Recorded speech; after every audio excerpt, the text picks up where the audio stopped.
मुझसे एक वादा करो, तुम मुझे कभी डिवोर्स नहीं दो। फर्क पड़ता है कि मैं अपनी भाभी का फ्यूचर कैसे सिक्योर कर सकती हूँ। अच्छा, दाद देनी पड़ेगी तुम्हारी माँ को। खूब अपने आप को कैश करवा रही है। तुम्हारे लिए गेस्ट रूम रेडी करवाएं। मैं उसी कमरे में रहूंगी जहाँ मेरा हस्बैंड रहता है।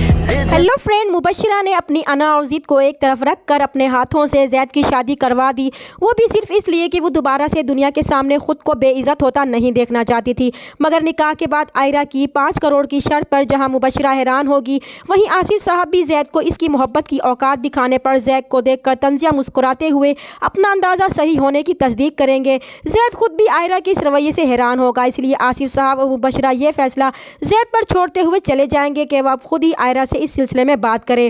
ज़ैद आयरा को समझाने की कोशिश करेगा, मगर आयरा अपनी भाभी का मुस्तकबिल सिक्योर करने का कहकर इसकी कोई भी बात मानने से इनकार कर देगी और मजबूरन ज़ैद को इसे 5 करोड़ रुपए अदा करने पड़ेंगे। शिरा अपना वादा पूरा करने पर ज़ैद से इस बात पर वादा लेगी कि इसने इसके कहने के मुताबिक इसकी शादी आयरा से करवा दी, इसलिए वो इसे वादा करे कि वो इसे कभी भी डिवोर्स नहीं देगा। इस तरह वो ज़ैद को ये जताने की कोशिश करेगी कि वो सिर्फ इसकी मोहब्बत के लिए ये कुर्बानी दे रही है ताकि वो इसे तलाक न दे।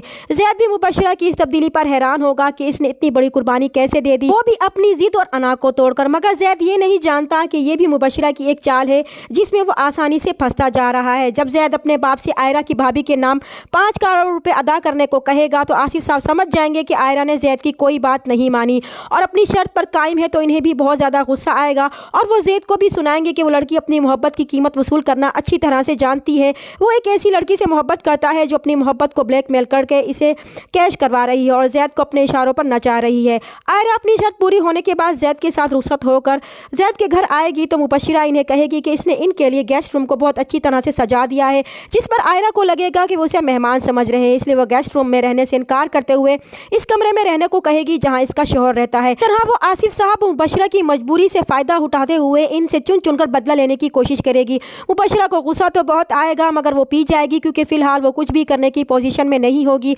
इसलिए वो आयरा की बात मानते हुए अपना कमरा भी इसके हवाले कर देगी। तो ज़ैद मुबशिरा के इस रवैये से हैरान होगा और आयरा की वजह से शर्मिंदा भी होगा। आयरा की इतनी बदतमीजी के बावजूद वो आयरा की हर शर्त पूरी कर रही थी। इसे खुद भी आयरा की इस रवैये से परेशानी होगी और इसके दिल में मुबशिरा के लिए शायद नरम गोशा भी पैदा हो जाएगा और यही सब कुछ तो मुबशिरा चाहती थी और इसमें वो कामयाब भी हो रही थी।